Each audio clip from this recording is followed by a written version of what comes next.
तो जी हाँ दोस्तों, superstar global star Khesari Lal Yadav का एक नया गाना आ चुका है।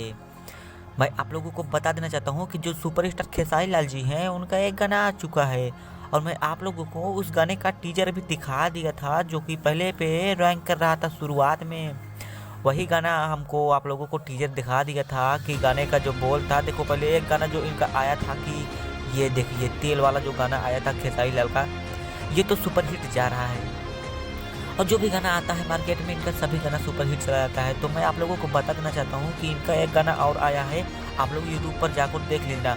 लेकिन वो गाना अभी रिलीज होने में कुछ टाइम है, रिलीज अभी होगा या नहीं होगा हमको पता नहीं है। लेकिन जो भी पता है मैं आप लोगों को बता दिया, अभी वो रिलीज होगा कि पतर की हमसे पड़ जाए। ये खेसारी लाल भी अपना गाना निकाले हैं, वो अभी रिलीज हो रहा है। तो आप लोगों को अगर मैं जो बता रहा हूँ अगर अच्छा लगता है मेरी बात, तो आप लोग वीडियो को सब्सक्राइब लाइक